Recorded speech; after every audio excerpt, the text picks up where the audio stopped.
북한의 공군은 실로 말할 수 없는 참혹한 현장에서 훈련을 받게 됩니다. 녹이 쓴 비행기는 언제 추락해도 이상하지 않을 정도죠. 그리고 더 끔찍한 일이 일어나고 말았습니다. 그렇게 결국 저는 최초로 탈북한 공군 장교가 되었죠. 안녕하세요. 평양뉴스입니다. 제보자의 신변을 위해 가명으로 사연이 진행되는 점 양해 부탁드리겠습니다. 그럼 강태호 씨가 직접 겪은 오늘의 사연 시작하겠습니다. 안녕하세요. 저는 남한으로 귀순한 지 올해로 10년이 넘은 강태호입니다. 공군 장교로는 제가 최초로 귀순한 것으로 알고 있죠. 이제는 이곳이 고향같이 느껴지고는 합니다. 이러한 곳에서 오랜 기간 살아올 수 있었다는 것이 감사할 따름이죠. 물론 여전히 북한의 소식이 들려올 때면 가슴이 아파올 때도 있어요. 저 또한 시간이 흘렀음에도 그곳에서 겪었던 일들이 여전히 떠오르고는 하죠. 지금은 어떨지 모르지만 제가 있었을 때 북한은 정말 참혹했습니다. 그래서 오늘은 10년 전 제가 북한에서 겪었던 일에 대해서 이야기를 꺼내보려 해요. 시간이 많이 지났지만 그 끔찍한 실상을 지금이라도 널리 알려야겠다는 생각이 들었거든요. 쉽지 않은 결정이었던 만큼 꼭 끝까지 들어주셨으면 합니다. 북한에서 저는 공군 순안 공군기지에 장교로 일을 했었습니다. 그 자리에 오르기까지 정말 쉽지 않았어요. 수많은 세월을 견디고 올라간 자리이니까요. 하지만 그만큼 많은 대우를 받았습니다. 지나갈 때마다 받는 격려와 아무나 살지 못하는 좋은 집 그리고 비싼 음식들을 먹을 수가 있었으니까요. 많은 이들이 저를 동경하고 부러워하는 그런 삶을 살았었죠. 저 또한 그 삶을 누리며 살아가고 있었고요. 저는 매일 아침 새벽 4시에 저희 하루를 시작하고는 했습니다. 알람 소리가 울리기도 전에 눈이 떠졌죠. 그렇게 아침을 먹고 곧장 기지로 향했습니다. 기지에 도착하자 차가운 새벽 공기가 얼굴을 스쳤습니다. 아직 똥이 트기 전이라 기지의 활주로등이 마치 푸른 별처럼 반짝이고 있었죠. 집무실에 들어서서 저는 거울에 비친 제 모습을 잠시 바라보았습니다. 완벽하게 다림질된 제복, 반듯한 헤어스타일, 그리고 가슴에 달린 수많은 훈장들. 겉보기엔 완벽한 북한 공군의 엘리트 장교죠. 하지만 최근 들어 자꾸만 마음에 걸리는 것들이 있습니다. 예전에는 보지 못했던 것들이 보이기 시작했거든요. 밤낮 없이 일하는 정비사들의 지친 눈빛, 창고에 쌓여있기만 한 신형 부품들, 그리고 간간히 들려오는 불만의 목소리들이 말입니다. 겉으로는 저희 부대는 완벽해 보이지만 사실 그 속은 그렇지가 않아요. 특히나 정비사들의 피로한 모습을 볼 때면 문득 제가 누리는 특권에 대한 죄책감이 밀려옵니다. 그들은 쉴 새 없이 일하는데 저는 이렇게 많은 것을 누리며 자유롭게 하늘을 날고 있으니까요. 신형 부품들이 창고에서 먼지만 쌓이는 걸 보면서는 이게 과연 옳은 것인지 의문이 들어요. 누군가는 그것을 필요로 하고 있을 텐데 말이죠. 그렇게 매일 아침 사상교육으로 시작되는 일과가 오늘도 어김없이 찾아왔습니다. 새벽 공기가 아직 차가운 강당에서 저는 또다시 백두혈통의 위대함과 주체사상의 우월성을 연설하고 있었. 목에 걸린 마이크는 무겁게 느껴졌고 강당 안을 울리는 제 목소리는 마치 다른 사람의 것처럼 낯설었어요. 겉으로는 언제나처럼 단호하고 확신에 찬 것처럼 들렸겠지만 그 어조 속에 숨겨진 의문과 회의를 아무도 알아채지 못하길 바라며 저는 계속해서 강의를 이어갔습니다. 그러는 와중에도 강당 창문 너머로 보이는 비행장 구석에는 낡은 전투기들이 방치되어 있는 것이 보였습니다. 녹슨 동체와 바래진 도색은 확실히 시대에 뒤떨어져 보였죠. 정비도 제대로 되지 않은 채 방치된 전투기들, 기름이 부족해 실전 훈련도 제대로 하지 못하는 현실. 이런 생각이 들 때마다 제 목소리는 미세하게 떨렸을지도 모르겠네요. 가끔은 제가 말하고 있는 내용이 너무나 허황된 것처럼 느껴져서 문장 중간에 잠시 숨을 고르기도 했습니다. 요즘에는 매일 밤 조용한 숙소에서 일지를 쓰며 하루를 돌아보는 게 제 습관이에요. 낡은 책상에 앉아 일지를 펼칠 때면 창밖에서 들려오는 밤 순찰대의 발걸음 소리가 유독 크게 들리곤 합니다. 오늘도 5대의 전투기가 정비 불량으로 출격하지 못했다. 그러나 보고서에는 모든 것이 완벽한 것으로 기록될 것이다. 이것이 과연 옳은 것인가? 적으면서 펜을 놓은 손이 떨리는 걸 느꼈습니다. 진실과 현실 사이의 간극이 너무나 컸거든요. 책상 서랍 속에 고이 모셔둔 수령님의 초상화를 바라보며 문득 이런 생각이 들었습니다. 우리가 믿어온 모든 것들이 거짓말이었다면 그 생각만으로도 등줄기에 식은땀이 흘렀습니다. 그러던 어느 날 충격적인 일이 벌어지고 말았습니다. 바로 봄이 찾아온 어느 날이었어요. 벚꽃잎이 기지 여기저기에 날리는 화창한 날씨였죠. 훈련하기에 이보다 더 좋은 날씨가 있을까 싶을 정도로 완벽한 하루였습니다. 저는 관제탑에서 무전으로 교육생들을 지도하고 있었어요. 차가운 유리창 너머로 보이는 활주로는 마치 거대한 캔버스처럼 펼쳐져 있었죠. 그날의 주인공은 고위층 자제인 리성민 중위였습니다. 그의 이착륙 훈련이 한창이었죠. 처음에는 모든 것이 순조로웠어요. 맑은 하늘, 적당한 바람, 완벽에 가까운 비행 조건. 관제탑에서 지켜보는 리성민의 비행은 마치 교과서적인 모범 답안 같았죠. 하지만 평화로운 봄날의 훈련은 오래가지 못했어요. 마력이 급격히 저하됩니다. 엔진의 이상이 갑자기 귓가를 울리는 비상경고음과 함께 리성민의 다급한 목소리가 무전기를 타고 흘러나왔을 때 제 심장이 멎는 것만 같았어요. 순간 머릿속이 하얘졌지만 이내 침착을 되찾았습니다. 15년간의 비행 경험이 자동으로 제 입을 열게 했죠. 리성민 중위, 침착하시오. 지금 고도와 속도를 유지하고 제 지시를 정확히 따르시오. 제 목소리는 의외로 차분했습니다. 관제탑의 다른 직원들도 숨을 죽이고 상황을 지켜보고 있었어요. 그 순간 저는 그저 한 명의 조종사를 구해야 하는 교관일 뿐이었습니다. 다행히 비상착륙은 성공적이었지만 제 손은 한참 동안 떨리고 있었습니다. 관제탑에서 내려와 활주로로 달려갔을 때 리성민의 얼굴은 하얗게 질려 있었죠. 그의 이마에 맺힌 식은땀을 보며 문득 이런 생각이 스쳤습니다. 오늘은 운이 좋았다. 하지만 다음번에는 특히 사고 원인을 조사하면서 발견한 것들은 제 마음을 더욱 무겁게 만들었습니다. 정비고의 형광등 아래에서 정비 일지를 넘기던 제 손이 멈췄어요. 정비 일지에는 모든 것이 완벽했다고 기록되어 있었거든요. 하지만 사실은 그렇지 않았습니다. 수명이 다한 부품들이 엔진 곳곳에서 발견되었거든요. 녹슨 볼트,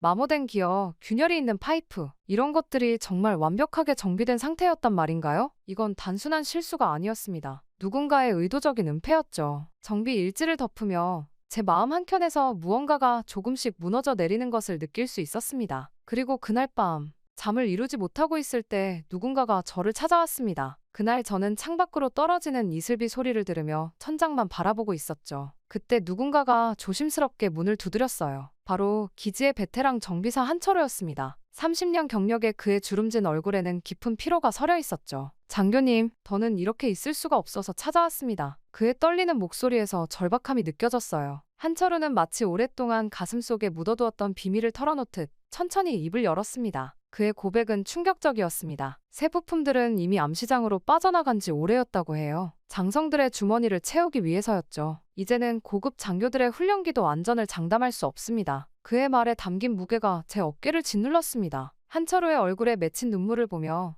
저는 가슴이 찢어지는 것만 같았습니다. 30년간 자부심을 가지고 일해온 그가 이제는 자신의 일을 부끄러워한다고 하더군요. 매일 밤 악몽을 꿉니다. 언제 어느 비행기가 추락할지 그게 두려워서 잠을 이룰 수가 없어요. 정비사들의 현실은 제가 상상했던 것보다 더 비참했습니다. 매일 이어지는 사상교육과 정치학습으로 실제 정비 시간은 턱없이 부족했어요. 게다가 더 심각한 건 식량난이었죠. 끼니를 제대로 해결하지 못한 채 고도의 집중력이 필요한 정비 작업을 해야 했다니 생각만 해도 아찔했습니다. 그러다 결국 제가 가장 두려워하던 일이 일어나고 말았습니다. 바로 제가 가장 아끼던 제자 박영호 대위의 전투기가 이륙 직후 추락한 것이죠. 그날의 기억은 아직도 선명합니다. 맑은 하늘을 가르며 이륙하던 그의 마지막 비행이 불과 몇 분 만에 모든 것이 끝나버렸죠. 그날 아침은 유독 맑았습니다. 박영호는 평소처럼 밝은 미소로 저를 맞이했었죠. 오늘도 완벽한 비행 보여드리겠습니다. 교관님. 그 말이 그의 마지막 인사가 될 줄 누가 알았을까요? 박영호는 정말 좋은 청년이었습니다. 15살 때부터 비행을 꿈꿔온 수재였죠. 가난한 집안 출신임에도 실력 하나로 입대해 조종사가 된 청년이었어요. 저는 그를 친동생처럼 아꼈고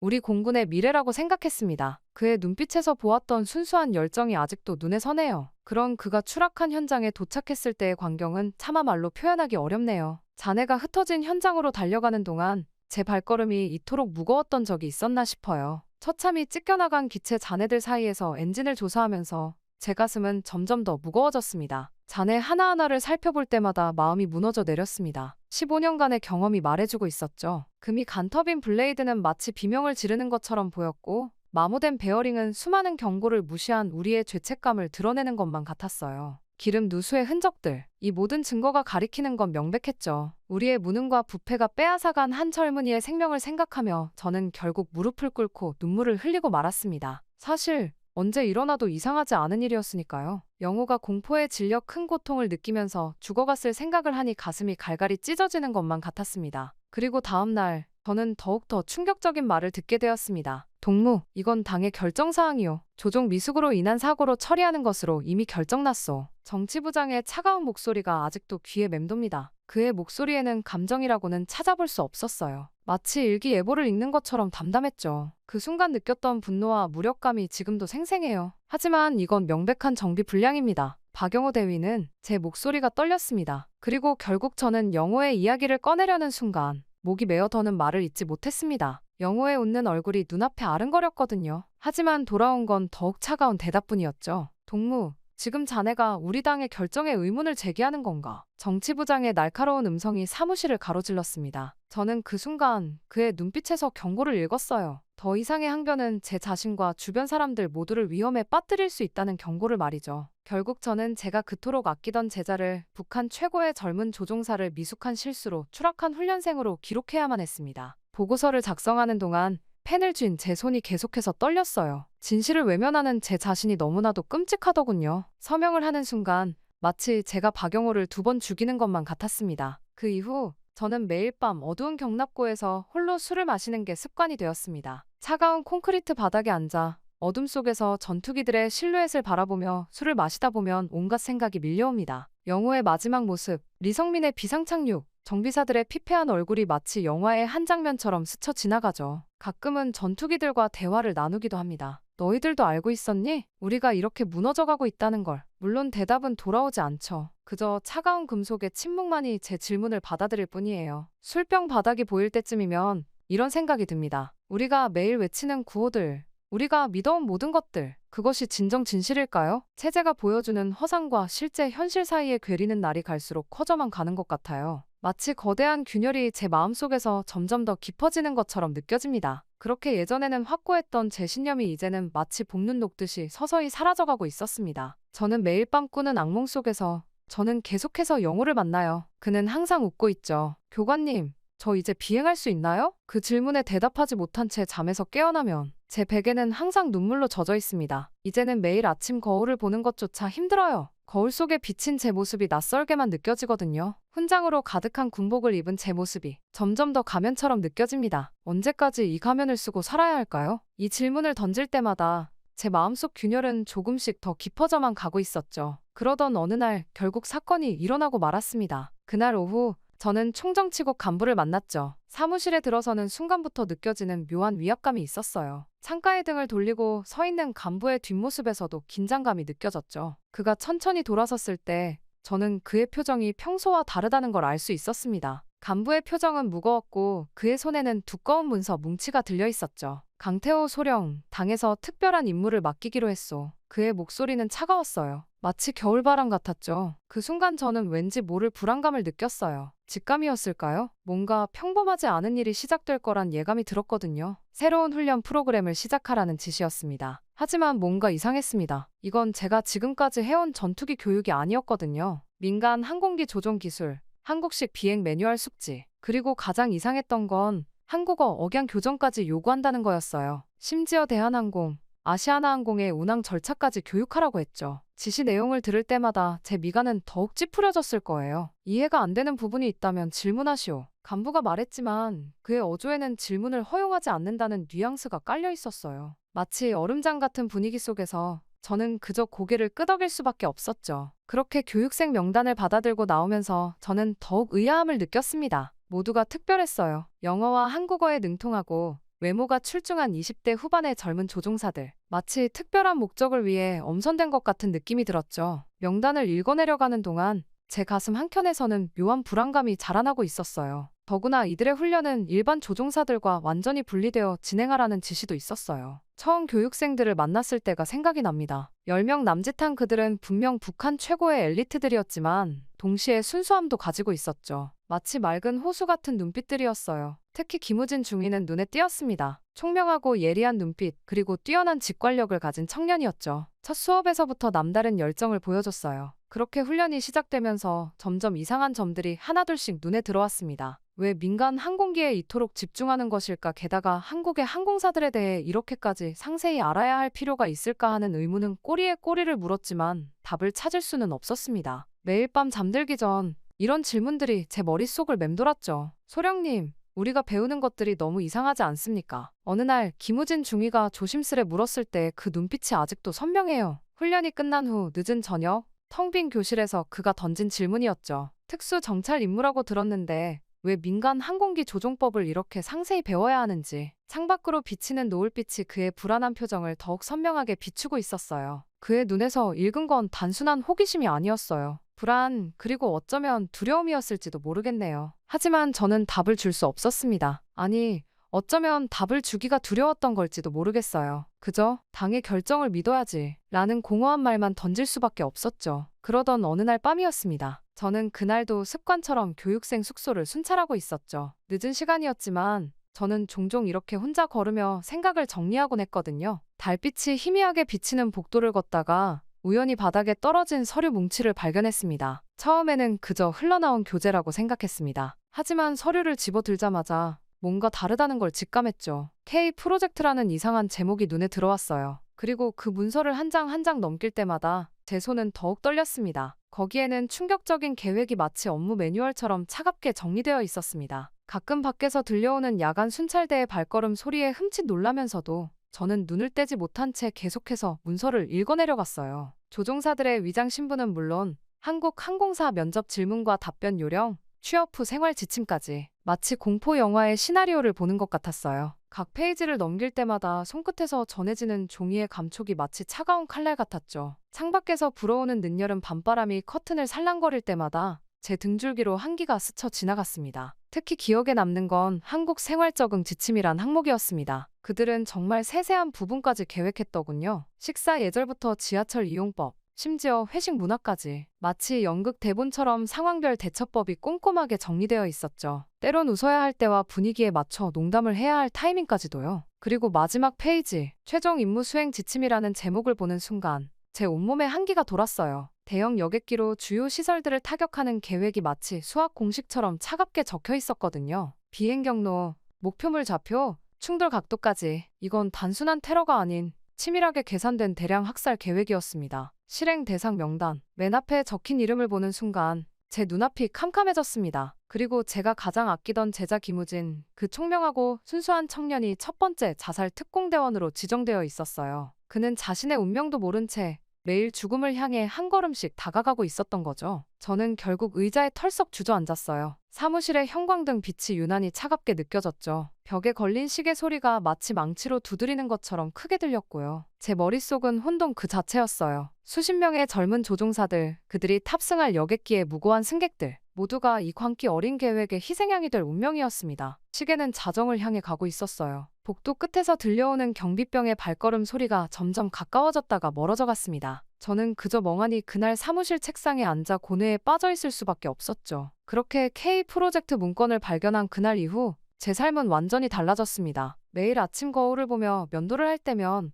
문득 제가 누구인지 모르겠다는 생각이 들곤 했죠. 거울 속에 비친 제 얼굴은 마치 낯선 사람처럼 느껴졌어요. 평소처럼 군복을 차려입고 평소처럼 훈련을 진행하는데 모든 것이 가식적으로 느껴졌습니다. 특히 아침마다 제자들을 마주하는 것은 정말 고통이었어요. 교실에 들어설 때마다 가슴이 조여왔죠. 환하게 웃으며 교관 동지, 좋은 아침입니다. 라고 인사하는 김우진의 얼굴을 볼 때면 마치 제 심장이 쪼개지는 것 같았어요. 그 순수한 눈빛을 보면서도 그가 걸어가야 할 끔찍한 운명을 알고 있다는 게 너무나 괴로웠습니다. 수업 중에도 집중하기가 힘들었습니다. 비행 절차를 설명하면서도 제 머릿속에서는 계속해서 다른 생각들이 맴돌았죠. 이 젊은이들이 배우는 모든 것이 결국 자신들의 죽음을 위한 준비라는 걸 그들은 전혀 모르고 있었거든요. 칠판에 비행 경로를 그리면서도 제 손이 떨리는 걸 감추기 위해 얼마나 애를 썼는지 모릅니다. 매일 밤 잠들기 전에 그들의 얼굴이 떠올라요. 열심히 공부하는 모습, 비행 시뮬레이션에 집중하는 표정, 서로 농담을 주고받으며 웃는 모습들이 말이죠. 그럴 때마다 제 양심은 더욱 무거워졌습니다. 저는 이대로 있을 수 없다는 생각이 자꾸만 들었어요. 때로는 한밤중에 악몽에서 깨어나 식은땀을 흘리기도 했습니다. 매일 밤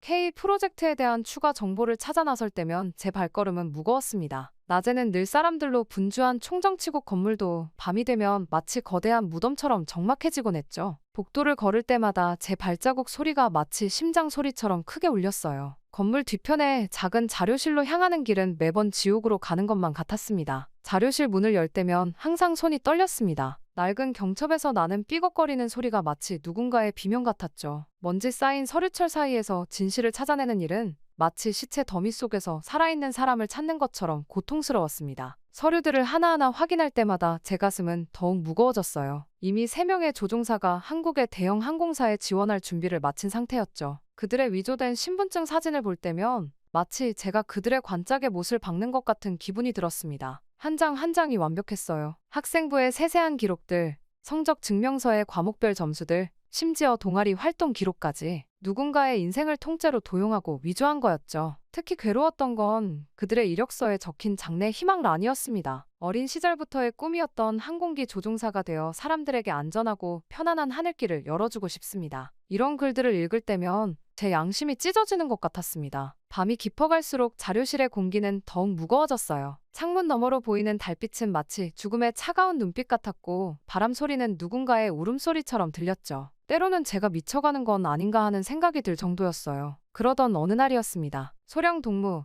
요즘 많이 피곤해 보이는군. 정치부장의 갑작스러운 목소리에 저도 모르게 흠칫 놀랐습니다. 그의 사무실에 들어섰을 때 창가에 서 있는 그의 모습이 왠지 불길해 보였어요. 혹시 무슨 고민이라도 있나? 그의 말투는 부드러웠지만 눈빛은 날카로웠죠. 마치 제 속내를 읽으려는 듯한. 그 순간 직감했어요. 그들이 저를 의심하기 시작했다는 것을. 등줄기로 흐르는 식은땀을 감추며 대답했죠. 아닙니다. 그저 요즘 훈련이 힘들어서 그렇습니다. 그리고 그날 이후 이상한 일들이 하나둘씩 눈에 띄기 시작했어요. 사무실 서랍을 정리하다가 우연히 작은 장치를 발견하게 되었죠. 처음에는 그게 뭔지 몰랐지만 자세히 보니 도청 장치였더군요. 숙소로 돌아와 확인해보니 침대 밑에서도 심지어 제가 타는 차량의 대시보드 안에서도 같은 장치들이 발견됐습니다. 누군가가 저희 일거수일투족을 감시하고 있다는 사실에 온몸에 소름이 돋았습니다. 말 한마디, 행동 하나하나를 조심해야 했죠. 혼자 있을 때조차도 마음 놓고 한숨 한 번 쉴 수 없었어요. 그들의 눈과 귀가 언제나 저를 따라다니고 있다는 생각에 숨이 막힐 것 같았습니다. 도청을 피해 혼자 생각할 수 있는 유일한 장소는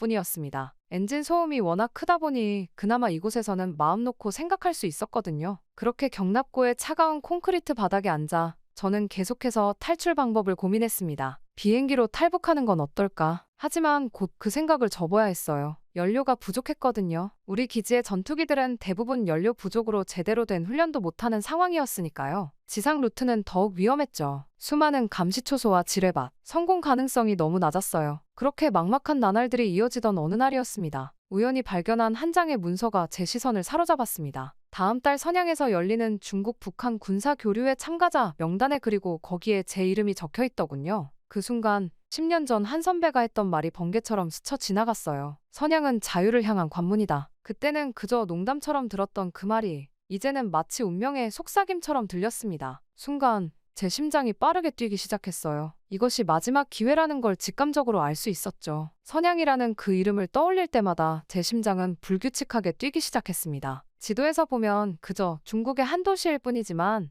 제게는 새로운 삶으로 가는 문이자 동시에 죽음의 문일 수도 있는 곳이었으니까요. 하지만 시간이 많지 않았습니다. 책상 위 달력을 보며 가슴이 조여왔죠. 이미 첫 번째 조종사들의 한국 잠입이 한 달 앞으로 다가와 있었거든요. 달력을 볼 때마다 숨이 막혀왔습니다. 한 달, 겨우 30일이라는 시간이 남았다는 게 믿기지 않았어요. 그렇게 시간이 흘러 저는 중국으로 가는 비행기에 탑승하게 되었습니다. 매우 긴장이 된 상태로 말이죠. 이미 한국 쪽과는 연락을 해둔 상태였기에 저만 실수하지 않으면 되었습니다. 그렇게 마침내 저는 선양에 도착해 칭싱호텔로 향했습니다. 선양 칭싱호텔에 저녁 8시. 시계를 볼 때마다 제 심장이 더 빠르게 뛰는 것 같았어요. 북한 공군 대표단을 위한 만찬장에서 저는 고개를 숙인 채 기계적으로 술잔을 주고받고 있었. 호텔의 호화로운 샹들리에 불빛이 눈부시게 반짝이고 있었지만 제 마음은 칠흑 같은 어둠에 잠겨 있었어요. 게다가 옆자리에 보이부 요원 최상철은 평소와 다름없이 저를 주시하고 있었습니다. 그의 날카로운 시선이 마치 칼날처럼 느껴졌어요. 겉으로는 태연한 척했지만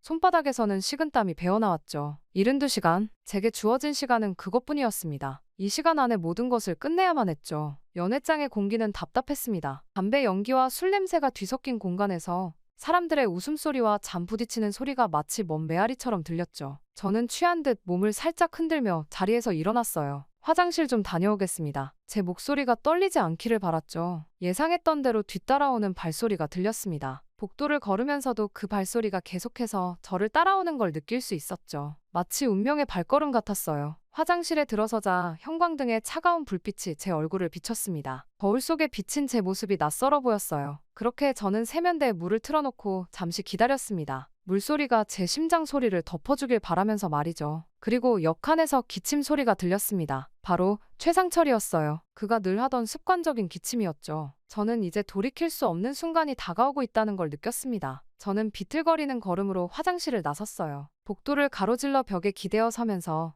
저는 귓가로 최상철의 발소리가 점점 가까워지는 걸 들었죠. 걱정스러운 듯 다가오는 그의 얼굴에서 경계심은 조금 풀어져 있었습니다. 그리고 그 순간 15년간의 특수훈련이 만들어낸 본능적인 움직임으로 제 손이 그의 목을 움켜쥐었습니다. 거의 압박점을 정확히 누르는 순간 최상철의 눈이 크게 떠졌어요. 그는 소리도 내지 못한 채 쓰러졌죠. 순간적으로 죄책감이 밀려왔지만 뒤돌아볼 시간은 없었어요. 그렇게 미리 답사해둔 비상구로 향하는 동안 제 심장은 마치 터져나갈 것처럼 뛰고 있었습니다. 호텔을 빠져나와 선양의 차가운 밤 공기를 마주했을 때 처음으로 자유의 맛을 느낄 수 있었어요. 하지만 그것도 잠시였죠. 이제 진짜 도주가 시작된 거니까요. 선양의 밤거리는 차가웠습니다. 네온 사인들이 반짝이는 도심을 지나면서 마치 제가 다른 세상에 온 것 같은 기분이 들었죠. 골목과 골목을 누비며 도심을 빠져나가는 동안 귓가에는 김우진의 마지막 인사가 계속해서 맴돌았어요. 소령님, 꼭 다시 뵙겠습니다. 그 순수한 눈빛이 자꾸만 떠올랐습니다. 은신처에 도착하기까지 3시간이 걸렸습니다. 그 시간 동안 저는 수십 번 뒤를 돌아보았고 수백 번 심장이 멎는 것 같은 순간들을 겪었죠. 사전에 접선을 약속한 한국정보원은 약속대로 그곳에서 저를 기다리고 있었습니다. 처음 보는 낯선 얼굴이었지만 왠지 모를 안도감이 들었어요. 하지만 안도하기엔 너무 이른 순간이었죠. 북한 보위부의 추적이 시작됐다는 소식이 들려왔거든요. 72시간의 숨바꼭질. 그것은 제 인생에서 가장 긴 시간이었어요. 은신처를 3번이나 옮겨 다니는 동안 선양 시내는 보위부 요원들로 가득 찼습니다. 그들은 호텔과 식당, 심지어 병원까지 뒤지고 있었어요. 매 순간이 고통스러웠습니다. 창문 밖을 내다볼 때마다 제 심장은 멎는 것 같았고 발자국 소리만 들려도 온몸이 굳어버렸으니까요. 잠을 청할 때면 평양에 남겨진 가족들의 얼굴이 떠올라 눈물이 흘렀죠. 그리고 마지막 날 새벽 드디어 기회가 찾아왔습니다. 접선 장소에서 한국 정보원들을 만나 한국행 비행기를 기다리면서 저는 마지막으로 북쪽 하늘을 바라봤어요. 새벽녘의 흐린 하늘이 마치 제 마음처럼 무거워 보였죠. 평양에 남겨진 가족들, 그들의 운명을 생각하면 숨이 막혀왔어요. 하지만 동시에 수십 명의 젊은 조종사들과 수백 명의 무고한 승객들의 생명을 구했다는 사실이 제 마음 한켠을 따뜻하게 해주었습니다. 김우진과 그의 동료들, 이제 그들은 죽음의 임무에서 벗어날 수 있을 거예요. 제가 다시는 그들을 볼 수 없겠지만 적어도 그들이 살아있다는 사실만으로도 위안이 되었죠. 비행기에 오르는 순간 갑자기 모든 것이 비현실적으로 느껴졌어요. 제가 정말 이 자리에 있는 건가? 이게 정말 현실인가? 그런 생각이 들었죠. 창밖으로 보이는 활주로의 불빛들이 마치 꿈처럼 아름다워 보였어요. 누군가 제 어깨를 가볍게 두드렸습니다. 이제는 자유입니다. 그 말에 고개를 끄덕이면서 눈물이 왈칵 쏟아질 것 같았어요. 자유, 그 단어가 이토록 무겁게 느껴질 줄은 몰랐습니다. 비행기가 이륙하면서 창밖으로 선양의 도시가 점점 작아져 갔어요. 그 순간 문득 깨달았습니다. 이제 더 이상 돌아갈 수 없다는 것을. 하지만 이상하게도 두렵지 않았어요. 제가 선택한 길이니까요. 새로운 삶이 시작되는 순간 저는 처음으로 진정한 미소를 지을 수 있었습니다. 그리고 마침내 인천국제공항에 첫 발을 내딛던 순간이 아직도 생생합니다. 처음 맡아보는 자유의 공기, 처음 보는 화려한 풍경. 모든 것이 낯설고 신기했죠. 하지만 동시에 무거운 책임감도 느꼈습니다. 제가 가진 정보로 수많은 생명을 구할 수 있다는 걸 알았으니까요. 이렇게 남한에 와서 보니 정말 별세계였습니다. 특히 회사들이 봉사를 다니고 어려운 이웃을 돕는 모습은 충격적이기도 했고요. 게다가 이렇게 남들을 돕는 걸 당연하게 여기더군요. 담당 사회복지사님을 통해 알게 된 KS 오토플랜이 바로 그런 기업이었습니다. 이 회사는 대한민국의 신차 장기 렌트 및 리스 업계에서 압도적인 1위인데요. 차량 구매뿐 아니라 기존 차량 처분까지 원스톱으로 책임지고 처리해드리는 시스템. 렌트와 리스 시 중도 해지를 원하시는 경우 고객님이 최대한 페널티를 적게 가지고 가시도록 체계화된 승계 부서를 운영하는 유일한 회사라는 것도 놀랍지만 더 놀라운 점이 있습니다. 바로 처음 회사를 시작하던 그 마음 그대로 취약계층 아동과 시설에 아낌없는 지원을 아끼지 않고 있는 모습인데요. 일일이 열거하기도 힘들 만큼 이어지는 봉사활동과 기부의 사회복지사 선생님들이 이 기업은 정말 제대로 된 기업이라며 입을 모아 추천하는 기업이기도 합니다. 이렇게 착한 기업을 소개해드릴 수 있어 영광인데요. 지금 고정 댓글을 클릭하시면 KS 오토플랜이 구독자분들을 위해 준비한 특별한 맞춤 상담을 받아보실 수 있습니다. 차량 구매로 고민이시라면 부담 없이 상담 받아보세요. 처음 몇 주는 정말 정신없었어요. 끊임없는 조사와 인터뷰, 브리핑, K 프로젝트에 관한 모든 정보를 전달하는 동안 제 머릿속에는 계속해서 김우진과 다른 제자들의 얼굴이 떠올랐습니다. 다행히도 제가 제공한 정보 덕분에 그들의 파견은 무기한 연기되었다고 해요. 적응하는 과정 또한 쉽지만은 않았습니다. 저는 밤마다 악몽에 시달렸고 가끔은 평양에 두고 온 가족들 생각에 눈물을 흘리기도 했죠. 하지만 점차 새로운 삶에 적응해 갔습니다. 도움을 주신 많은 분들 덕분이에요. 특히 기억에 남는 건 처음으로 받은 월급으로 산 커피예요. 평양에서는 상상도 못했던 일상의 자유로움. 그저 길거리를 걸으며 커피를 마실 수 있다는 것만으로도 행복했죠. 지금은 대학에서 강의도 하고 있어요. 북한 항공 체계와 군사 전략에 대해 강의하면서 저는 매일 같은 질문을 받습니다. 후회하지 않으세요? 그럴 때마다 저는 같은 대답을 해요. 선택에는 늘 대가가 따르지만 그 선택이 옳다면 후회하지 않습니다. 가끔 한강변을 걸으면서 북쪽 하늘을 바라봐요. 어머님과 동생들이 보고 있을 똑같은 하늘이죠. 언젠가는 그들과 다시 만날 수 있길 바라면서. 하지만 지금은 제가 할 수 있는 일에 집중하려 해요. 나만의 하늘을 지키는 일, 그리고 언젠가 올통일을 준비하는 일이에요. 얼마 전에는 제가 살던 동네 근처에 작은 카페를 열었어요. 평양 하늘이라고 이름 지었죠. 가끔 이곳에 앉아서 창밖을 바라보며 생각해요. 북에 있는 제자들은 잘 지내고 있을까? 김우진은 아직도 그 순수한 미소를 간직하고 있을까? 자유란 게 참 신기해요. 처음에는 너무 넓어서 무서웠는데 이제는 그 넓은 자유 속에서 제자리를 조금씩 찾아가고 있는 것 같습니다. 지난밤에는 처음으로 악몽 없이 편히 잠들 수 있었어요. 어쩌면 그건 제가 마침내 제 선택을 온전히 받아들였다는 의미일지도 모르겠네요. 이제는 알아요. 진정한 용기란 건 두려움이 없는 게 아니라 두려움에도 불구하고 옳은 일을 하는 거라는 걸. 그리고 자유란 그런 선택을 할 수 있는 권리라는 것도요. 비록 제 가족들은 아직 그곳에 있지만 언젠가는 그들도 이 자유를 만끽할 수 있는 날이 오리라 믿습니다. 그리고 10년이 넘은 지금도 저는 카페 창가에 앉아 하늘을 바라봅니다. 이제는 더 이상 전투기를 타고 날지는 않지만 제 영혼만큼은 여전히 저 하늘을 자유롭게 날고 있는 것 같아요. 그리고 언젠가, 정말 언젠가는 모든 한반도의 하늘이 자유로워질 거라고 믿습니다. 북한에서 저는 정말 끔찍한 일을 겪었습니다. 저의 이야기가 세상 모든 사람들이 알아서 북한의 실태를 알아주셨으면 좋겠어요. 마지막까지 들어주시면 정말 감사합니다. 안녕하세요. 평양뉴스입니다. 제보자의 신변을 위해 가명으로 사연이 진행되는 점 양해 부탁드리겠습니다. 그럼 윤성민 씨가 직접 겪은 오늘의 사연 시작하겠습니다. 안녕하세요. 저는 남으로 귀순한 지 1년이 조금 넘은 윤성민이라고 합니다. 남한에 온 지 사계절이 지났는데도 불구하고 여전히 신기한 것이 한두 가지가 아닙니다. 특히 남한의 군대 장비들을 볼 때마다 괜히 제 마음이 웅장해지더라고요. 북한에서 그런 장비는 절대로 볼 수가 없으니까요. 그 중에서도 탱크를 보면 감탄이 나오면서도 제 마음이 아려오고는 합니다. 북한에서 제가 겪었던 일들이 떠오르기 때문이죠. 그래서 오늘은 용기를 내어 제가 겪었던 일들을 이야기해보려 합니다. 북한의 현실이 어느 정도인지 군인들이 어떤 대우를 받고 있는지에 대해서 말이죠. 쉽지 않은 결정이었던 만큼 꼭 끝까지 들어주셨으면 합니다. 북한에서 저는 육군 군인으로 일을 했었습니다. 항상 차가운 겨울바람을 맞으며 제사군단 정비대대에 녹슨 철문을 열었죠. 함경북도 청진시 외곽에 자리 잡은 이곳에서 녹 쓸어가는 T-54 탱크를 바라보며 또다시 한숨이 나왔어요. 까맣게 녹이 쓴 장갑 사이로 보이는 것은 제가 어제 밤늦게까지 닦아놓은 엔진 부품인데 아침이 되니 또다시 시동이 걸리지 않았거든요. 엔진룸에서 나는 쇳소리는 항상 적응이 되지를 않습니다. 사실 이건 약과예요. 북한의 장비들은 제대로 작동하는 것이 하나도 없거든요. 당에서는 대체 무엇을 하는지, 다른 부대의 상황은 조금 다른 건지 의문이 들 때도 많습니다. 만약 남한과 전쟁이라도 난다면 이런 장비로는 전장에 나가는 것이 불가능할 정도이니까요. 성민이 형, 이거라도 써볼까요? 그때 제 절친한 동료 박준호가 무언가를 들고 왔습니다. 다른 탱크에서 겨우 뜯어낸 중고 부품이었어요. 그의 작업복에는 기름 자국과 녹 자국이 얼룩져 있었죠. 준호는 저보다 한 살 어리지만 이제는 가족 같은 존재입니다. 우리는 매일 서로에게 의지하며 이런 식으로 살아있는 탱크 하나를 위해 다른 탱크의 심장을 뜯어내야 했어요. 마치 장기 이식 수술을 하는 의사처럼 말이죠. 매번 부품을 뜯어낼 때마다 죄책감이 밀려오지만 달리 방법이 없다는 게 더 가슴 아픕니다. 고마워요, 준호야. 하지만 이것도 얼마나 버틸지 모르겠다. 제 말에 준호의 얼굴이 어두워졌습니다. 우리 둘 다 알고 있었어요. 이렇게 해서는 안 된다는 것을 말이죠. 나중에는 탱크가 몇 대나 이곳에 남아있을지 의문이 들 정도이니까요. 형,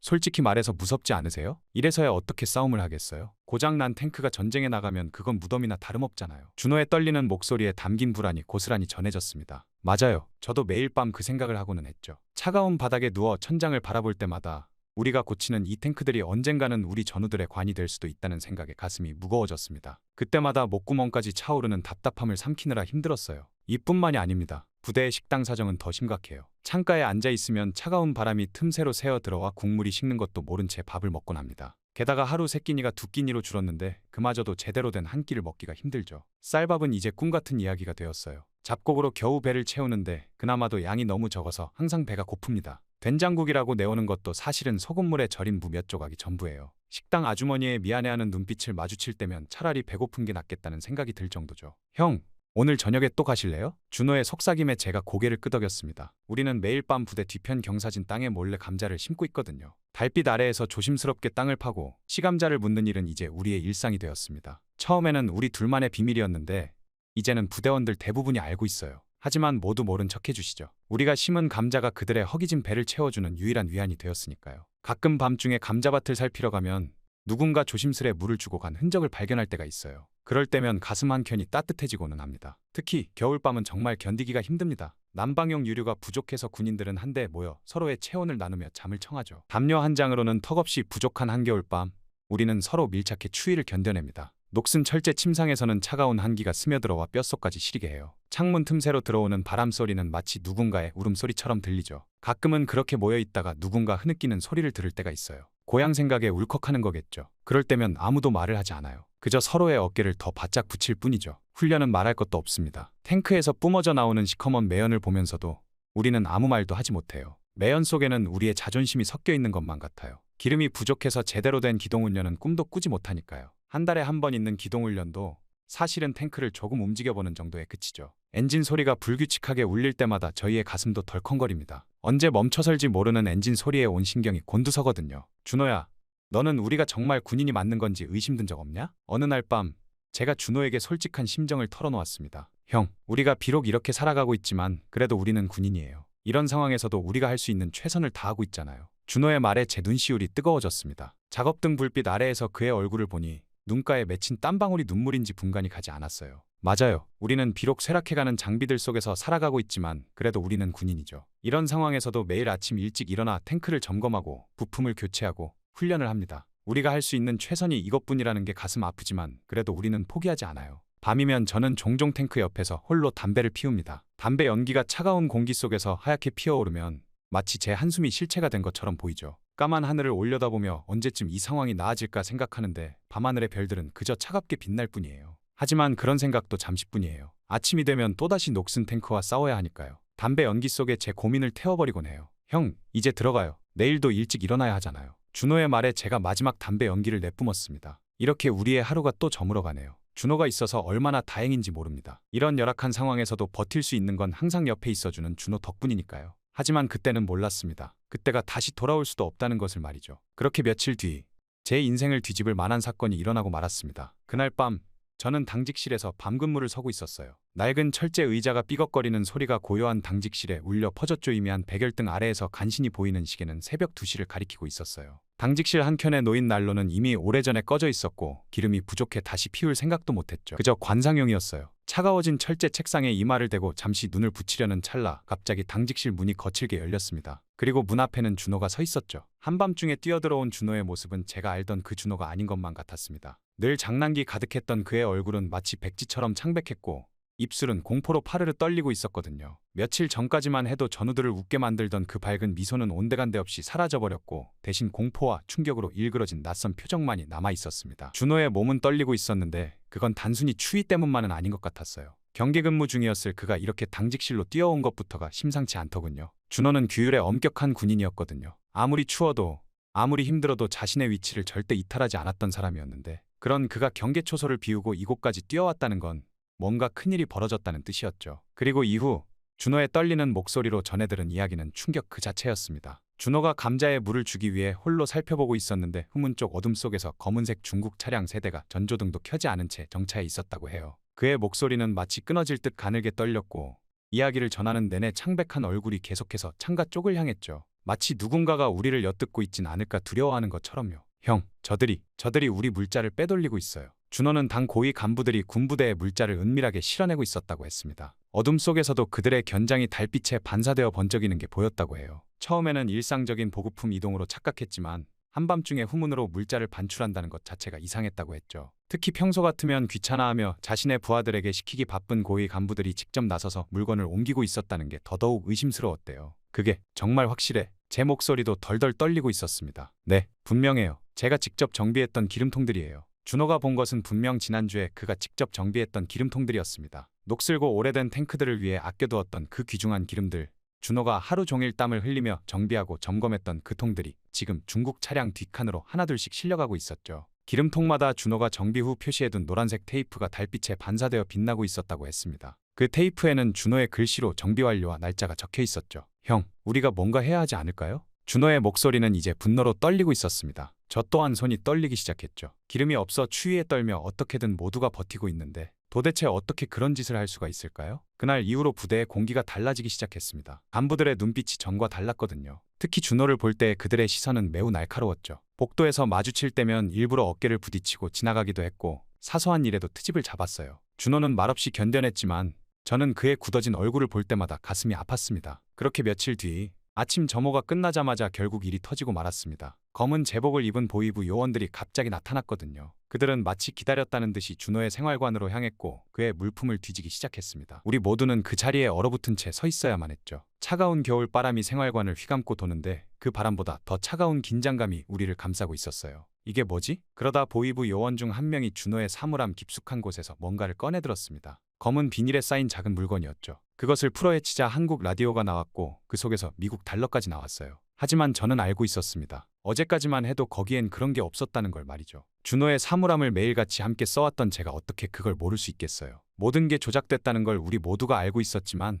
아무도 말하지 못했습니다. 말을 꺼내는 순간 자신도 똑같은 운명이 될 거라는 걸 알았으니까요. 차라리 모른 척하는 게 나았죠. 그때 준호의 얼굴은 창백했지만 눈빛만은 또렷했어요. 체포되어 끌려가는 순간까지도 그는 당당했죠. 마지막으로 저를 향해 던진 눈빛은 지금도 잊을 수가 없어요. 체념도 원망도 없었어요. 그저 담담한 하지만 무언가를 말하고 싶어 하는 듯한 눈빛이었죠. 형, 난 끝까지 버틸 거예요. 걱정하지 마세요. 이 말을 남기고 준호는 보위부 요원들에게 끌려가고 말았습니다. 그의 발자국 소리가 복도에서 점점 멀어질 때 저는 손톱이 살을 파고들 정도로 주먹을 꽉 쥐고 있었죠. 아무것도 하지 못한 제 자신이 너무나도 원망스러웠어요. 그날 이후 매일 밤 준호의 마지막 모습이 아른거렸습니다. 진실을 목격했다는 이유로, 양심을 지키려 했다는 이유로 제 가장 소중한 친구는 이제 차가운 어둠 속으로 사라져버렸으니까요. 때로는 준호가 보았던 그 후문 쪽을 바라보며 생각합니다. 그날 밤 목격한 비리가 아직도 계속되고 있을까? 우리 전우들의 식량과 기름을 빼돌리는 일이 여전히 일어나고 있을까? 하지만 이제는 그걸 막을 사람이 아무도 없었습니다. 우리는 모두 준호의 일을 교훈 삼아 입을 다물어버렸으니까요. 그렇게 일주일 뒤 부대의 무산시장 광장에 모이라는 명령이 떨어졌습니다. 하늘에서는 잔설이 흩날리고 있었고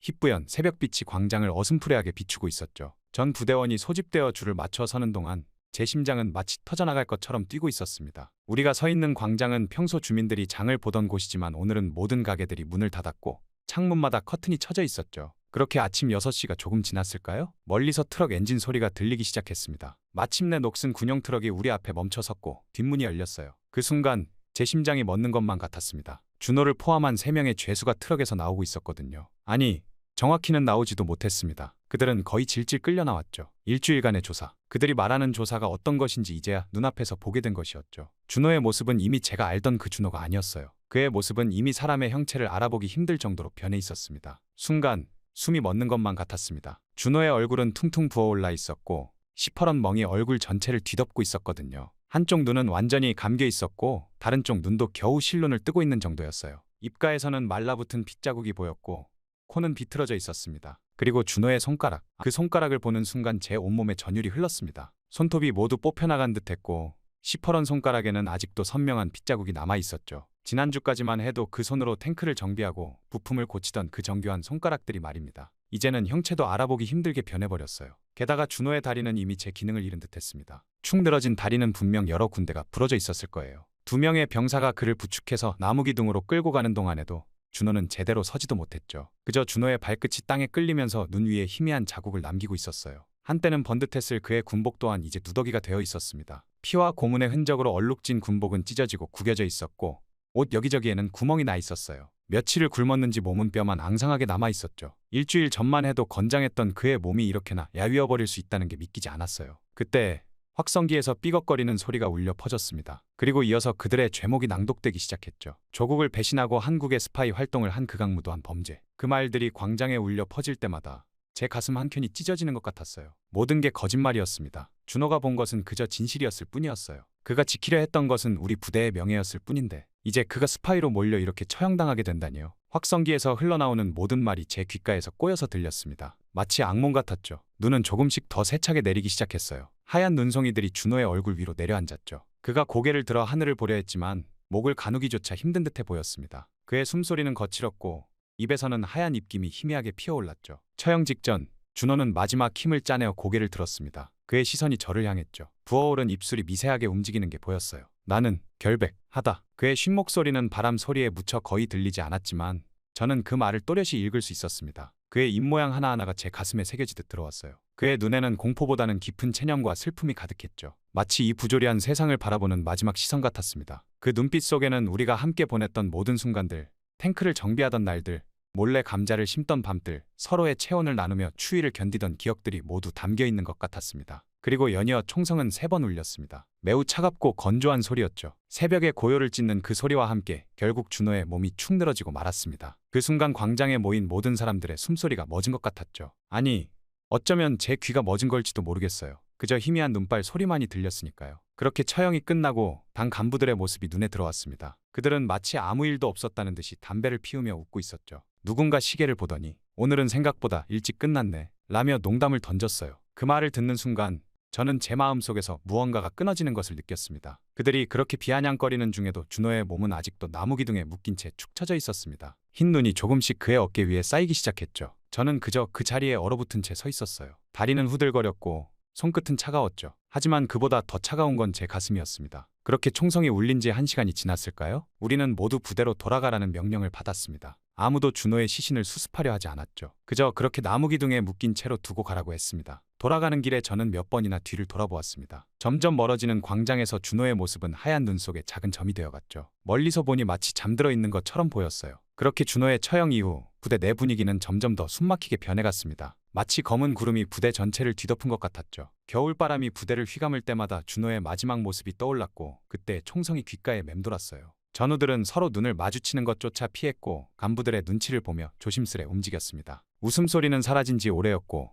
말소리조차 점점 작아져만 갔어요. 하지만 저희는 모두 속으로 분노하고 있었습니다. 정비대 막사 뒤편에는 오래된 창고가 하나 있었는데 우리는 이곳에서 비밀리에 모였어요. 저와 가장 친했던 3명의 동료들과 함께 말이죠. 김영철 상사는 우리 중에서 가장 나이가 많았습니다. 31살의 그는 항상 냉철한 판단력으로 유명했죠. 그의 주름진 얼굴에는 세월의 무게가 깊이 새겨져 있었는데 특히 눈가의 주름은 이곳에서의 고단한 시간을 말해주는 것 같았어요. 손등에 굳은 살은 오랜 정비 작업의 흔적이었고 움직일 때마다 무릎에서 나는 소리는 그의 지친 몸을 대변하고 있었죠. 이태준 중사는 저와 비슷한 나이였는데 최근 들어 그의 눈빛이 점점 더 어두워져 가는 게 보였죠. 한때는 반짝이던 그의 눈동자가 이제는 마치 깊은 우물처럼 어둡고 깊어져 있었어요. 매일 밤 잠을 설치는지 눈 밑에는 짙은 그늘이 드리워져 있었고 때때로 허공을 바라보며 한숨을 쉴 때면 그의 어깨가 무겁게 떨리곤 했죠. 26살의 최재훈 하사는 가장 어렸지만 그의 눈빛만큼은 누구보다도 단단해 보였어요. 준호의 처형 이후 그는 더욱 조용해졌지만 그 속에서 불타오르는 의지는 오히려 더 강해진 것 같았죠. 그의 주머니에는 항상 접힌 종이가 있었는데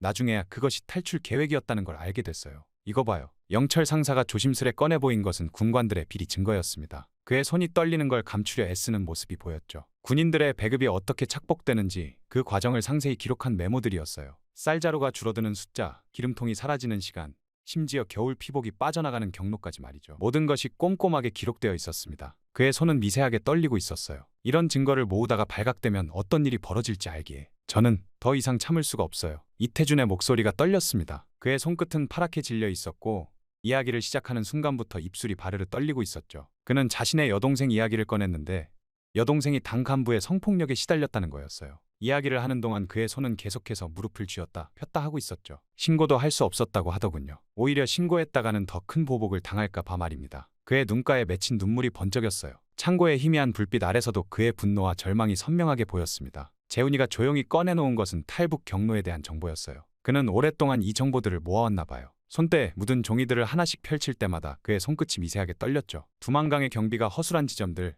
안전한 도강 시기, 중국 쪽 지형도까지 모든 게 꼼꼼히 준비되어 있었어요. 심지어 달의 위상까지 계산해 놓았더군요. 어두운 밤일수록 안전하다는 걸 그도 알고 있었나 봐요. 우리가 이대로 살다가는 언젠가는 우리도 저렇게 될 거예요. 제가 이 말을 꺼냈을 때 창고 안에 공기가 얼어붙는 것 같았습니다. 준호의 처형 장면이 다시 눈앞에 아른거렸죠. 그의 마지막 눈빛, 피로 얼룩진 군복, 하얀 눈이 내리던 그 아침. 저는 매일 밤 같은 악몽을 꾸고 있었어요. 잠에서 깰 때마다 식은땀이 흘렀고 가슴은 터질 듯이 뛰었죠. 동료들의 눈빛에서도 같은 두려움을 볼 수 있었어요. 그렇게 저희는 탈북을 하기로 마음을 먹었습니다. 재훈이의 지도 아래 각자가 조용히 준비를 해나갔죠. 그리고 마침내 우리가 선택한 날이 왔어요. 한파가 몰아치는 밤이었죠. 살을 애는 듯한 바람이 불었지만 오히려 잘 됐다고 생각했습니다. 이런 날씨에는 경비병들도 최소한의 인원만 배치되니까요. 바람 소리가 우리의 발자국 소리를 감춰줄 거라는 계산도 있었죠. 그렇게 야간 경계근무 교대 시간, 우리는 각자의 위치로 흩어졌습니다. 제 가슴 속에서는 심장이 마치 폭탄처럼 쿵쾅거렸죠. 두꺼운 군복 안에 감춰둔 탈출용 배낭의 어깨를 짓눌렀어요. 그 안에는 최소한의 식량과 옷까지, 그리고 준호의 유품 하나를 넣어뒀죠. 그가 늘 가지고 다니던 수첩이었어요. 군용 트럭은 이미 준비되어 있었어요.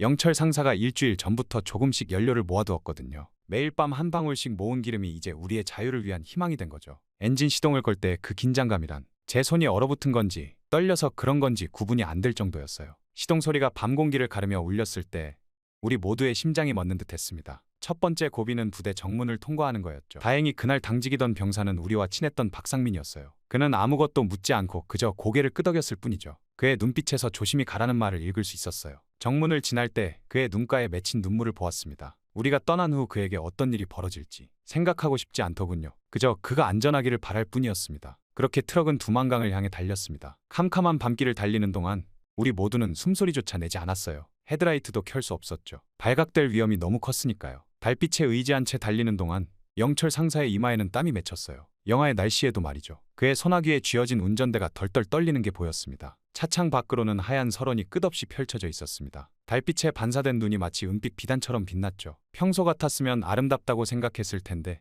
지금은 그저 우리의 발자국을 드러낼 배신자처럼 느껴졌어요. 그리고 마지막 검문소가 보였을 때 우리 모두의 심장이 멎는 것 같았습니다. 하지만 이태준이 미리 준비해뒀죠. 그는 평소 이 검문소 병사들에게 담배도 나눠주고 고향 소식도 전해주며 관계를 쌓아왔거든요. 검문소를 지날 때 우리는 숨도 제대로 쉬지 못했어요. 이태준의 손은 주머니 속에 권총을 움켜쥐고 있었죠. 만약에 사태에 대비한 거였어요. 다행히 그들은 우리를 눈치챈 척도 하지 않았죠. 하지만 두만강이 보이기 시작할 때 뒤에서 경적 소리가 들렸어요. 차가운 겨울바람을 가르며 울리는 그 소리는 마치 죽음의 종소리 같았죠. 우리를 쫓는 군용 차량이었어요. 재훈이가 뒤를 보며 소리쳤죠. 추적 차량이에요. 2대. 그의 목소리에서 공포가 묻어났어요. 영철 상사가 엑셀러레이터를 끝까지 밟았습니다. 엔진이 비명을 지르는 소리가 났죠. 트럭이 요동치면서 달렸지만 뒤에서 들리는 엔진 소리는 점점 가까워졌어요. 우리의 낡은 트럭으로는 그들의 새 차량을 따돌리기가 힘들었나 봐요. 창문 너머로 보이는 그들의 헤드라이트가 점점 더 선명해졌습니다. 마침내 강가에 도착했을 때 저는 준호의 얼굴이 떠올랐습니다. 그가 우리에게 보여준 용기, 그가 지키려 했던 진실. 우리는 그것을 이어받아 여기까지 온 거였죠. 하얀 서리가 내린 두만강은 마치 거대한 뱀처럼 꿈틀거리고 있었어요. 강물 위로 피어오르는 하얀 물 안개가 마치 유령처럼 보였죠. 총성이 울렸을 때 우리는 이미 강을 건너기 시작했습니다. 차가운 물이 온몸을 덮쳤죠. 영하의 물속은 마치 수천 개의 바늘이 온몸을 찌르는 것 같았어요. 숨을 쉴 때마다 폐가 얼어붙는 것 같았죠. 군복이 물을 먹고 점점 무거워졌지만 우리는 필사적으로 팔을 저었습니다. 재훈이의 신음소리가 들렸어요. 돌아보니 그의 배에서 피가 흘러내리고 있었죠. 총알이 그의 배를 관통한 거예요. 얼음장 같은 강물이 그의 피로 붉게 물들었어요. 달빛 아래서 번지는 붉은 물결이 마치 악몽처럼 보였죠. 살아남아서 이 이야기를 꼭 전해줘. 준호의 결백을. 그게 그의 마지막 말이었습니다. 재훈이의 몸이 점점 강물에 잠기기 시작했죠. 우리는 그를 잡으려 했지만 차가운 강물과 총격 속에서 그마저도 여의치 않았습니다. 마치 준호를 다시 한번 잃는 것 같은 그 순간을 아마 저는 평생 잊지 못할 거예요. 그의 몸이 서서히 가라앉으며 남긴 물결이 마지막 작별 인사처럼 느껴졌습니다. 간신히 중국 땅을 밟았을 때 우리 셋의 몸은 이미 반쯤 얼어붙어 있었지만 뒤돌아볼 시간조차 없었죠. 총성은 계속 울렸고 우리는 달릴 수 있을 때까지 달렸어요. 어둠 속으로, 그리고 자유를 향해. 우리의 발자국 뒤로 물방울이 떨어져 얼어붙었고 거친 숨소리가 하얀 입김이 되어 밤공기 속으로 흩어졌죠. 이제 우리는 돌아갈 수 없는 강을 건넜어요. 뒤에 남겨진 조국은 이제 악몽처럼 느껴졌지만 동시에 그곳에 묻어둔 우리의 전우들이 자꾸만 생각났어요. 준호와 재훈이의 희생을 가슴에 안고 우리는 새로운 삶을 향해 달려가고 있습니다. 추운 겨울바람이 우리의 젖은 옷자락을 휘감았지만 이상하게도 마음만은 따뜻했어요. 언젠가는 이 이야기가, 그들의 용기가 모두에게 전해질 수 있기를 바라면서요. 그렇게 저희는 중국에서의 도피 생활 이후 라오스를 건너 태국으로 가는 데 성공했고 그곳에서 남한으로 가는 비행기를 탈 수가 있었습니다. 처음 대한민국 땅을 밟았을 때의 기억은 아직도 생생합니다. 영철 상사와 이태준, 그리고 우리 셋은 온몸이 젖은 채 덜덜 떨고 있었죠. 두만강을 건너는 동안 얼어붙은 옷은 여전히 차가웠고 재훈이를 잃은 슬픔은 가슴을 무겁게 짓눌렀어요. 처음 대한민국 땅을 밟았을 때의 기억이 아직도 생생해요. 영철 상사와 이태준, 그리고 우리 셋은 힘든 여정으로 인해 덜덜 떨고 있었죠. 국정원 조사실에서 보낸 첫날 따뜻한 온기가 감도는 방에 앉아있는 것만으로도 믿기지 않았어요. 누군가가 따뜻한 컵라면을 건네줬는데 그 순간 저도 모르게 눈물이 났죠. 준호와 재훈이도 이 맛을 봤어야 했는데 하는 생각에 컵라면 국물에 눈물이 뚝뚝 떨어졌어요. 쇠창살 없는 창문으로 보이는 하늘이 너무나 파랗고 눈부셨습니다. 처음 며칠 동안은 계속 꿈을 꾸는 것 같았어요. 밤에도 환하게 빛나는 도시의 불빛들, 거리를 가득 메운 자동차들, 웃으며 걸어가는 사람들, 모든 게 너무나 낯설었죠. 특히 놀라웠던 건 사람들의 표정이었어요. 두려움이나 경계심 없이 자유롭게 대화하고 웃는 모습이 마치 다른 세상의 풍경처럼 느껴졌습니다. 하나원에서 교육을 받는 동안 저는 매일 밤 준호의 꿈을 꿨어요. 때로는 그가 웃으며 제 옆에 앉아있기도 하고 때로는 처형당하던 순간의 모습으로 나타나기도 했죠. 잠에서 깨면 이불은 땀으로 젖어 있었고 가슴은 여전히 무거웠어요. 하지만 이상하게도 그 꿈들이 저를 더 강하게 만들어주는 것 같았습니다. 그리고 2024년 여름 마침내 대한민국 최전방 부대를 방문하게 됐어요. 한국 육군에서 제공한 방문자용 복장을 입고 서 있자니 마치 꿈을 꾸는 것만 같았죠. 옷감이 너무 부드러워서 처음에는 이게 정말 군복인가 싶었어요. 북한에서 입던 거칠고 따가운 군복과는 전혀 달랐거든요. 바느질 하나하나가 정교했고 주머니 하나까지 완벽하게 재단되어 있었죠. 부대에 들어서는 순간 저는 충격을 받았습니다. 깔끔하게 포장된 도로, 잘 정돈된 화단, 반짝이는 유리창의 건물들. 이런 게 정말 군부대란 말인가요? 북한에서는 상상조차 할 수 없었던 풍경이 눈앞에 펼쳐져 있었어요. 봄바람에 흔들리는 나무들 사이로 군인들이 질서정연하게 움직이는 모습이 마치 영화의 한 장면 같았죠. 특히 놀라웠던 건 K 전차였습니다. 최신형 전차가 포장도로를 힘차게 달리고 있었는데 그 모습이 마치 살아있는 생명체 같았어요. 북한의 녹슬고 고장난 탱크들과는 완전히 달랐죠. 정비된 전차가 내는 소리는 그 소리를 어떻게 표현해야 할까요? 북한의 탱크들이 내뿜던 시커먼 매연과 불규칙한 소음과는 비교도 할 수 없는 힘찬 엔진음이었어요. 그 전차를 보면서 문득 준호와 함께 밤늦게까지 녹슨 탱크를 고치던 순간들이 떠올랐어요. 한 대의 탱크를 살리기 위해 다른 탱크의 부품을 떼어내야 했던 그 절박했던 순간들. 만약 준호가 이 광경을 봤다면 어떤 표정을 지었을까요? 아마도 그 맑은 눈을 더욱 크게 뜨고 감탄을 멈추지 못했겠죠. 부대 내 시설들은 정말 놀라웠습니다. 24시간 온수가 나오는 샤워실을 보면서 한겨울에도 차가운 물로 씻어야 했던 기억이 스쳐 지나갔죠. 냉난방이 완비된 생활과는 마치 호텔 같았어요. 추위를 피해 서로의 체온을 나누며 잠들었던 그 긴 겨울밤들이 주마등처럼 스쳐 지나갔습니다. 헬스장에 들어섰을 때는 그만 웃음이 나왔어요. 각종 운동기구들이 가지런히 놓여 있었는데 북한에서는 그저 삽과 곡괭이로 밭을 일구는 게 우리의 운동이었으니까요.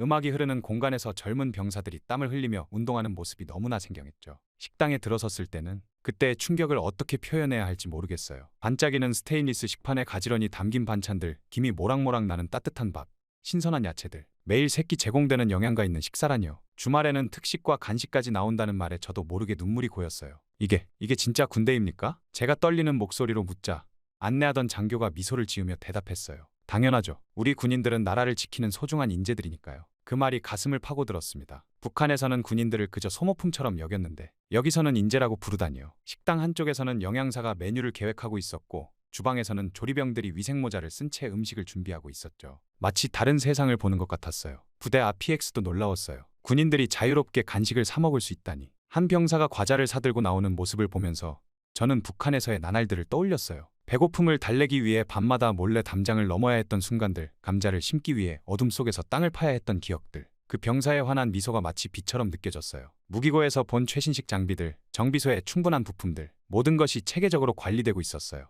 북한에서처럼 다른 장비를 해체해서 부품을 빼내는 일은 없었죠. 모든 게 질서정연했고 효율적이었어요. 하지만 제 마음을 가장 크게 울린 것은 군인들의 표정이었습니다. 웃으며 임무를 수행하는 병사들, 부하를 인격적으로 대하는 간부들. 그 어디에도 공포와 억압의 그림자는 보이지 않았어요. 서로를 존중하고 배려하는 모습이 마치 한 가족 같았죠. 지금은 탈북자 지원 단체에서 일하며 북한의 실상을 증언하는 일을 하고 있어요. 많은 사람들이 제 이야기를 듣고 놀라워하지만 저는 알고 있죠. 이 이야기들이 얼마나 중요한지, 그리고 이 진실이 얼마나 많은 사람들에게 전해져야 하는지를. 매년 준호의 기일이 되면 저는 한강변에 나가요. 동해로 흐르는 물을 바라보며 친구를 추억하죠. 때로는 강물 위로 비치는 햇살이 준호의 미소처럼 느껴질 때가 있어요. 준호야, 내가 봤어야 했는데 이게 진짜 군대야. 내가 그토록 꿈꿨던 그런 군대. 이런 군대를 만들 수 있다는 걸 한 번이라도 봤더라면 우리가 함께. 목이 메어 말을 잇지 못할 때면 봄비가 내리곤 해요. 마치 하늘도 준호를 그리워하는 것처럼요. 빗방울이 제 어깨를 적시지만 그 감촉이 왠지 따뜻하게 느껴져요. 나의 친구 준호야, 이제는 평화롭게 잠들거라. 내가 꿈꾸던 자유를 위해 나는 계속해서 이야기할 거야. 언젠가 통일이 되면 내 결백을 반드시 증명하고 내 명예를 되찾아줄 것을 맹세한다. 그리고 우리 후배들은 이런 환경에서 진정한 군인의 긍지를 가지고 복무하게 될 거야. 봄비는 계속 내리고 한강은 묵묵히 흐르고 있어요. 언젠가 이 물줄기가 북녘 땅까지 다 그곳의 모든 군인들에게도 자유와 존엄이 전해지길. 그날이 올 때까지 저는 계속해서 이 이야기를 전할 거예요. 준호와 재훈이 그리고 그곳에 남은 모든 전우들을 위해서.